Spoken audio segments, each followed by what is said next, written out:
Vamos lá para a questão de direito penal e depois as questões de processo penal. Eu conto com a interação de vocês, porque a gente tem aqui até às 10 horas e não são muitas questões. Então, eu vou estar aqui mesmo para ajudar a complementar o conteúdo junto com as correções, tá? Então, é o seguinte, a primeira questão que tinha lá no simulado, então, era com relação à parte geral do Código Penal, que eu vi aqui, que teve alguém, a Soraya, muito obrigada, dizendo que eu sou muito boa, principalmente na parte geral, que eu amo a parte geral do Código Penal, gente, é tão legal, faz todo sentido do mundo. E a nossa primeira questão, então, é com relação a isso. Então, vejam, a questão 17 que tinha lá falava sobre o erro de tipo no direito penal. O que vocês tinham que lembrar? Porque as alternativas, então, trabalhavam com a questão tanto do erro de tipo quanto com o erro de proibição, né? A gente sabe hoje que o erro de tipo e o erro de proibição são dois conceitos complexos do direito penal que acabam induzindo a galera a erro, né? Mas se vocês hoje, então, internalizarem algumas regrinhas aqui, vocês nunca mais vão esquecer. Vejam, quando a gente fala, então, na matéria de erro, né? No erro no direito penal, né? A gente sempre vai tentar dividir o erro de tipo do erro de proibição, tá? O erro de tipo, tá, gente? Ele vai estar lá no artigo 20 do Código Penal, né? Enquanto o erro de proibição, a gente sabe, ele vai estar lá no artigo 21 do Código Penal, né? E agora, qual é a diferença dos dois, né? Por que a gente sempre acaba, então, se atrapalhando com esses dois? O erro de tipo, tá, gente? Pensa comigo, ó, a pessoa está errando no tipo. O que é tipo para direito penal? Vocês já sabem. É fui olhar os comentários aqui, né? O erro de tipo, então, é o quê? Tipo penal é aquilo onde está descrevendo o comportamento. Tecnicamente, gente, a gente não chama de crime de homicídio, a gente chama de tipo penal do homicídio, né? Então, o que é o erro de tipo? No erro de tipo, lembrem-se sempre assim, ó. No erro de tipo, o camarada, ele conhece as leis. Ele sabe o que é crime e o que ele não é crime, tá? Pensa assim, ó, ele pode não conhecer os artigos, mas se vocês pararem alguém na rua hoje e perguntarem, você sabia que matar alguém é crime? O que essa pessoa responde? Sim, ou seja, ela conhece a lei. Então, no que ela está errando? O erro de tipo, tá, gente? É porque a pessoa pensa que ela está fazendo outra coisa que não é aquilo que está previsto em lei como crime. Então, por isso que ela está errando no tipo, tá? É a ideia, sempre, as questões de concurso sempre são as melhores sobre essas, né? As histórias malucas, assim. Vocês já devem ter ouvido o exemplo clássico. Os dois caçadores vão lá para o meio da floresta e se separam, cada um para um lado. De repente, um dos caçadores vê a moita se mexendo e ele dá os tiros porque ele pensa que é o urso. De repente, ele vai lá, abre, então, a moita e não era o urso, era o outro caçador. Vejam, esse caçador sabe que matar alguém é crime, só que na cabeça dele, ele pensou que ele não estava matando alguém, ele achou que ele estava matando um animal, ou seja, ele errou no tipo penal, ele errou sobre o que é o homicídio, tá? Quando a gente fala em erro de tipo, tá, gente, nós vamos ter duas modalidades de erro de tipo, né? Qual é a ideia? O artigo 20 lá do Código Penal, bom, a gente não vai conseguir ler aqui tudo, né? Mas o artigo 20 ele vai dividir, então, o erro de tipo em inexcusável e o erro de tipo excusável, que tem aqui nas nossas alternativas, né? O que é o erro de tipo excusável? Olha o nome, tá? Erro de tipo excusável é um erro que dá para perdoar. Significa o quê? Tá? O conceito lá. Que no erro de tipo excusável, perdoável, o sujeito errou, porque a gente viu que ele errou, matou lá a pessoa errada. E qualquer pessoa que tivesse no lugar dele também erraria. Portanto, no erro de tipo excusável, a gente tem que automaticamente tirar o dolo. Já na hora, tá? No erro de tipo, perdão, né? Já tira o dolo. Por quê? Porque ele não tinha intenção, né? E se qualquer outra pessoa erraria, isso tira a culpa também. Logo, no erro de tipo excusável, tá, gente? Exclui dolo, exclui culpa, a pessoa não responde por nada. Agora, no erro de tipo inexcusável, ó o nome. A pessoa errou, erro de tipo, se atrapalhou, mas não é perdoável. Não dava pra gente, então, relevar esse erro. Nesse tipo de situação, tá, gente? No erro de tipo inexcusável, de novo, tem que tirar o dolo. Sei que você pode ficar braba, né? Aí você diz, poxa, mas ele tinha como ver que o caçador era o caçador e não era um animal, enfim. Mas ele não tinha dolo, ele não tinha intenção, então a gente exclui o dolo. Mas o que diz o artigo 20? Permite a punição por crime culposo, se houver, né? Então, a ideia é, tá, gente? O erro de tipo mexe nisso, dolo e culpa. O excusável exclui dolo e culpa. E o inexcusável exclui o dolo e mantém a punição por crime culposo se houver. Não se esqueçam, nem todos os crimes têm modalidade culposa. Agora, já o erro de proibição, então vamos lá para o outro lado, né? Relembrando. No erro de proibição, ó, o nome, você está errando em aquilo ser proibido pelo ordenamento jurídico.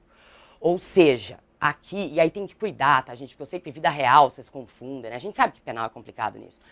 Mas no erro de proibição, tá, gente? A ideia é assim, ó. Não é só desconhecimento de lei. Vocês sabem, tá na Constituição e tá no artigo 21. Ele começa dizendo isso. Desconhecimento da lei é inexcusável. Então, o que é o erro de proibição? No erro de proibição, tá, gente? É porque a pessoa nunca, jamais imaginou que aquilo que ela estava fazendo, né, era considerado crime pelo ordenamento jurídico. Por isso, ó, o erro é na proibição. Ela nunca imaginou que aquilo era proibido por aquele ordenamento jurídico, tá? Mas tem que vir de dentro, tá, gente? Não pode ser só, eu não sabia que era crime. Azar teu, tá? Imagina vocês que estudam, vocês já conhecem um monte de crime, não vai poder alegar, tá? No erro de proibição, tá, gente? Pra quem quiser pensar assim, imagina, por exemplo, né, os exemplos que sempre falam, né? O camarada, ele tá fumando maconha. Né? Imagina um holandês, é o exemplo clássico, né? O holandês que veio pro Brasil, que nunca saiu da Holanda, né?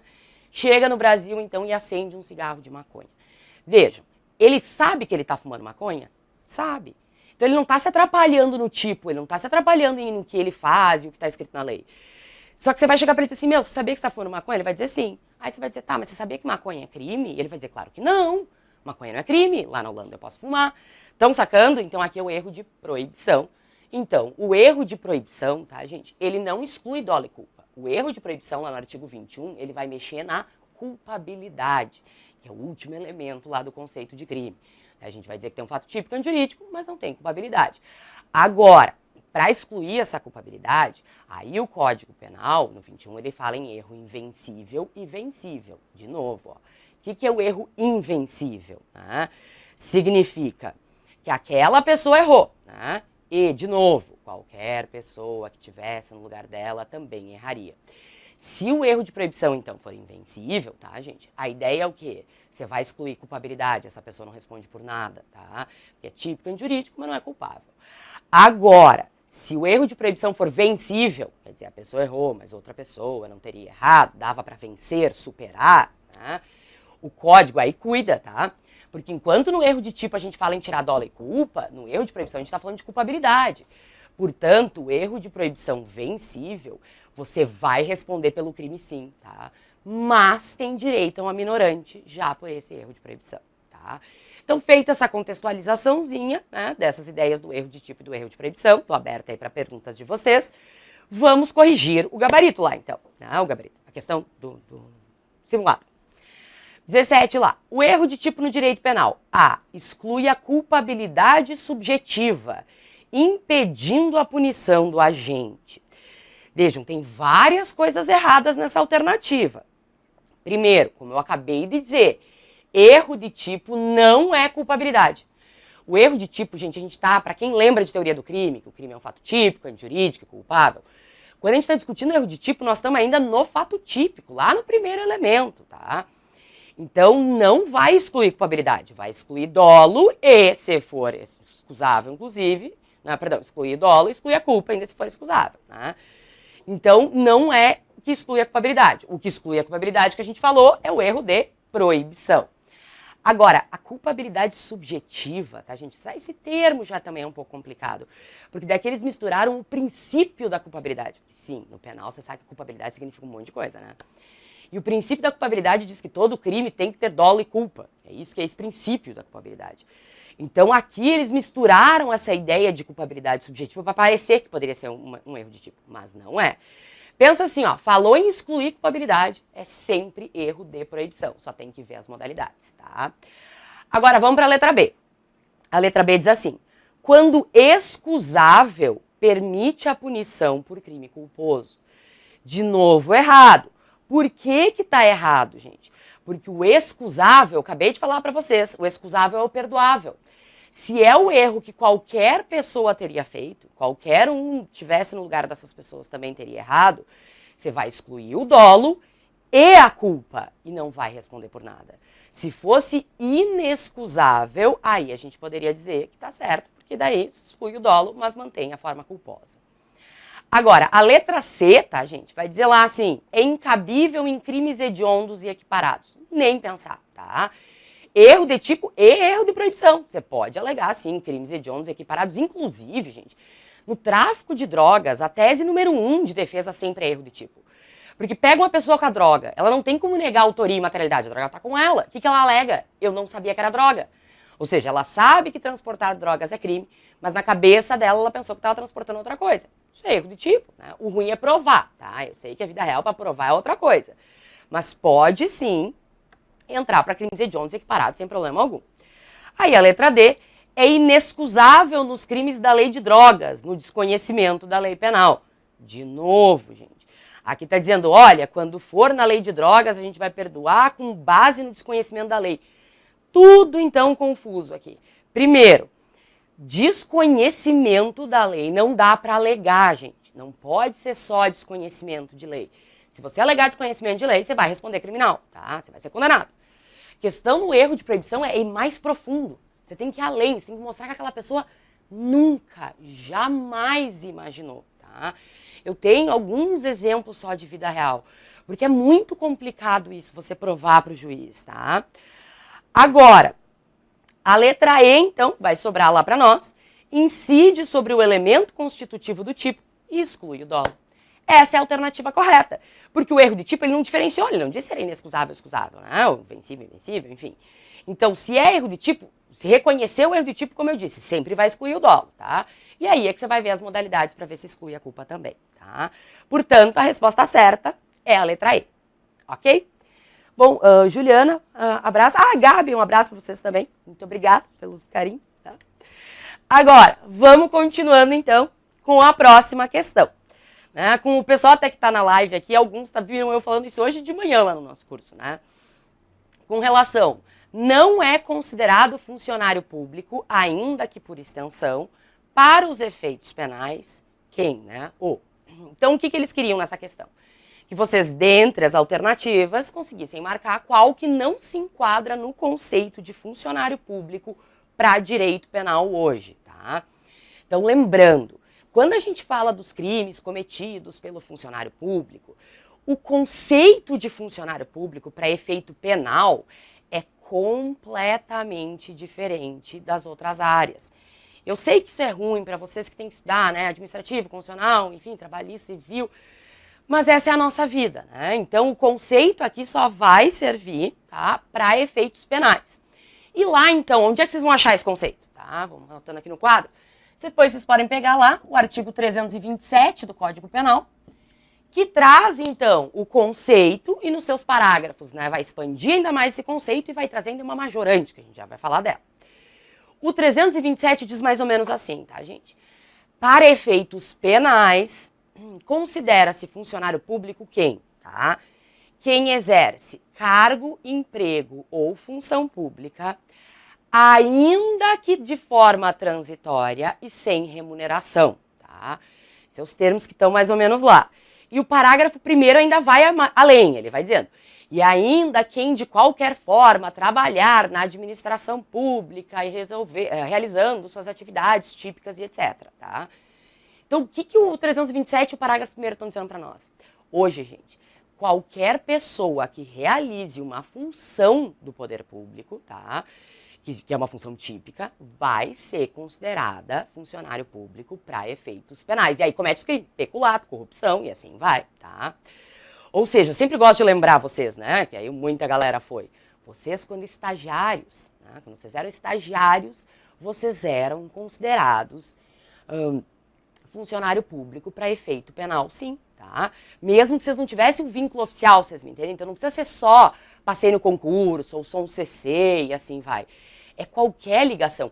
E o código vai além, ó. Ainda que de forma transitória e sem remuneração. Você não precisa ganhar dinheiro para isso, tá? Você pode fazer trabalho voluntário, desde que seja uma função do Estado. E você está realizando, você é funcionário público. E mesmo que você só faça isso por um período, tá? Eu acho que sempre o melhor exemplo, que eu gosto muito de dar, é pensar no mesário das eleições. O mesário, tá? Hoje, ele é considerado funcionário público para efeitos penais. Pensa, o cara tá sendo o quê? 2, 3 dias do ano funcionário público, né? Não vai ganhar nada com isso, né? Ou seja, forma transitória, né? Sem remuneração. Só que vocês entendem que quem que tem a obrigação de contar voto? É o Estado. Então, se eu estou botando alguém para fazer essa atividade, ele é considerado, sim, funcionário público para efeitos penais, tá? Então, tendo essa ideia do mais amplo possível, vamos olhar a nossa questão. O artigo 18 diz: não é considerado funcionário público, ainda que por extensão, para os efeitos penais, o a. funcionário atuante em empresa contratada para prestar serviço atípico para a administração pública, tá? Aqui, tá, gente? Essa é a alternativa correta. Essa, de todas que a gente vai ver depois, essa é a única pessoa que não vai ser considerada funcionária pública para efeitos penais. Por quê? Pô, mas você acabou de dizer que é todo mundo que está ligado à administração pública, de qualquer forma e etc. Ok, mas vejam ali, ó. A letra A está dizendo, é um funcionário contratado para prestar serviço atípico. O que é um serviço atípico para discussão penal, tá? É quando você até está ligado ao Poder Judiciário, Executivo e Legislativo, mas você não está realizando as funções do Estado naquela sua função, né? Vamos dizer assim. Como assim? Vamos dar exemplos, né? Vamos lembrar, por exemplo, do tutor, do curador, né? Falava isso hoje de manhã mesmo.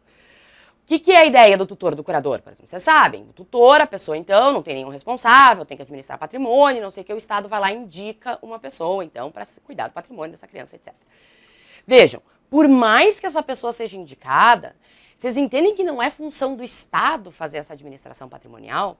Então, ele não está fazendo as vezes do Estado, ele não está fazendo um serviço típico do Poder Judiciário, é uma coisa atípica, por isso que ele não entra. Inventariante, né? Vocês já devem ter visto processo de inventário lá. O que acontece? Tá todo mundo falando, estamos brigando lá na família para ver quem fica com os bens. O que eles fazem? Nomeiam um, né, para ele ficar cuidando dos bens enquanto os outros estão brigando. Bom, esse que foi nomeado, ele tá ligado ao poder público, né, ao poder judiciário, poderíamos dizer assim, mas não é uma função do Estado administrar patrimônio das pessoas em caso de herança. Portanto, não é uma função típica, logo ele não é funcionário público para a nossa área, tá? Para efeitos penais. Agora, olha lá as outras. Servidor temporário. É, sim, funcionário público para efeitos penais, tá, gente? Porque tá, servidor, a gente sabe, mesmo que de forma temporária. Olha lá a letra C. Servidor ocupante em cargos por comissão. Com certeza, o CC, né, o cargo comissionado, vai ser considerado funcionário público para efeitos penais, tá, gente? E mais, não se esqueçam, tá? Se vocês olharem o 327 lá depois, no parágrafo 2º, vocês vão ver que tem uma majorante, tá? A gente aumenta a pena em 1/3, tá? Se o funcionário público, então, que comete crime, ele ocupa esses cargos, então, de função, de direção, cargo comissionado e etc, né? Sim, porque é mais reprovável, né, gente? Imagina, ele é chefe ou tem um cargo indicado e aí ele comete um crime, né? Então, não só ele é funcionário público, como a gente majora a pena dele. Aí a letra D. Empregado público contratado sob o regime da CLT. É funcionário público. Esqueçam essas coisas de ser seletista, se passou em concurso. Para nós no penal não faz diferença, tá? Se você está trabalhando lá, fazendo função típica, né, mesmo sendo seletista, você é funcionário público para nós. E aí a letra E, olha o que eu botei aqui, falei do exemplo antes. Cidadão nomeado para compor as mesas receptoras de votos e de justificativas no dia das eleições. Ou seja, se ele tá ali, tá, gente? Tá lá, né? Foi no sorteio, deu a zebra, tá nas eleições, resolveu pegar aquela canetinha, levar para casa, ele comete peculato, porque ele se apropriou de bem, que ele tem razão da função, porque ali ele é funcionário público, sim, tá? Então lembrar, tá, gente? Essa ideia do mais amplo possível, sem qualquer ideia de vínculo financeiro necessariamente, tá? Desde que faça a função típica, aquilo que o poder público deveria fazer, né? E aí, então, eu coloco alguém para fazer, certo? Então, a resposta certa é a letra A, isso. Agora, vamos para a nossa próxima questão. Nós temos algumas aqui. Aí, então, a gente sai dessa matéria, fomos para parte geral, né? Fomos para o conceito de funcionário público, então agora vamos lá para a lei de organização criminosa. Gente, essa legislação, tá? É bem importante, é bom que vocês foquem nela, ainda mais que ela é uma legislação recente, está tendo tanta decisão de STF em cima, e não adianta, a gente sabe que os concursos não querem que vocês saibam só mais a literalidade da lei, vocês estão estudando, né? Tem que saber os entendimentos, os posicionamentos, e essa lei, então, é uma que o pessoal vem batendo ainda mais com relação à colaboração premiada, né? Bom, mas vamos ver lá, então, o que tem de certo, o que tem de errado aqui nessa questão da colaboração, né? Bom, antes, né, vou começar assim, né? Não se esqueçam que a colaboração de prova, a colaboração premiada é um meio de prova, né, que vale somente para quais crimes? Para o crime de organização criminosa, crimes transnacionais e o crime de terrorismo. Então, está lá na Lei 12.850, que está aqui, né, no artigo 1º, já vai dizer. Tudo que está aqui nessa lei vale, então, não só para o crime de organização, mas os transnacionais e a questão do terrorismo. E o que é o crime de organização criminosa hoje, tá, gente? A lei exige o quê? Que tenha, no mínimo, 4 pessoas, tá?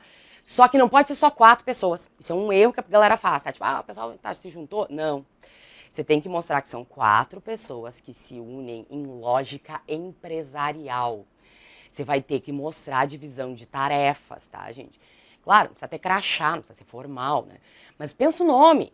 Não é organização criminosa, então tem que ser organizado, né? Então tem que mostrar isso, que tem um líder, que tem quem recebe as ordens, que tem quem cumpre as ordens, para mostrar esse critério de organização. Se não, gente, mesmo que seja 4, vocês têm que jogar lá para a associação criminosa do 288 do Código Penal, tá? Então vejam, o que acontece? 4 ou mais pessoas em lógica empresarial, mas, não se esqueçam, tem que ser infrações penais cuja pena máxima seja superior a 4 anos ou transnacionais, tá? Então, por exemplo, se junta esse pessoal para cometer, sei lá, ameaças, né, que a gente sabe que é a pena, ou lesão corporal leve, que é a pena de 1 ano, ou seja, não vai entrar para organização criminosa. Bom, então dentro disso, sabendo que é esse crime, e lembrando do crime de terrorismo e dos transnacionais, a colaboração premiada então surge como um meio de prova nessa ideia que vocês sabem. Alguém vai chegar lá e vai dizer assim, olha, vim aqui para contar algumas coisas. Primeiro, o que é importante saber da colaboração, tá, gente? O nome é colaboração, em que preze, eu sei que a gente tem algumas críticas a isso, enfim, mas o nome é colaboração e não delação, por quê? Se vocês olharem o artigo 4º, tá? Vocês vão anotar para olhar lá depois. O artigo 4º da Lei 12.850, ele traz, então, o que é que o colaborador tem que fazer para conseguir um desses benefícios, né? Para conseguir alguma coisa boa com isso, né? E dentre as possibilidades, sim, tem investigar ou denunciar enfim, os seus comparsas e etc. Mas tem outras que não exigem, né? Você pode colaborar sem entregar ninguém, essa é a ideia. Você pode colaborar dizendo onde é que está o produto do crime, por exemplo. Isso está lá no artigo 4º, tá? Então, é por isso o nome colaboração e não delação. O colaborador, ele tem vários direitos, vocês sabem, também está lá no artigo 4º, vai dar uma lida lá boa. Agora, esse colaborador, então, ao fazer isso, ao chegar lá e dizer qualquer dessas coisas, seja entregar os comparsas, seja entregar o produto do crime, a vítima também, dizer onde é que tá, a hora que ele faz isso, ele vai ter direito a benefícios, tá? Essa é a ideia. Então, no artigo 4º, no caput e depois nos parágrafos, tem, então, todos os benefícios que esse camarada pode vir a ter. Quem vai decidir esses benefícios, tá, gente, é o juiz, levando em consideração alguns critérios que a gente vai ver aqui, que estão, inclusive, na questão, tá? Então, o juiz... Gente, perdão, live, né? Que medo isso. Não é juiz nada, vocês me esqueçam isso. Colaboração premiada é feito... Ai, terceiro turno, né? Colaboração premiada é feito entre o Ministério Público e esse acusado ou indiciado. Nosso coração chegou a bater, tá? O juiz só vai depois homologar, tá? Então, é o Ministério Público que vai ver dentre aquilo que ele ofereceu de colaboração, daquilo que ele trouxe, tá? Para ver, então, quais desses benefícios que ele vai aplicar. Então, vamos ver ali, que aqui tem sobre os benefícios e de como aplicar nessa questão.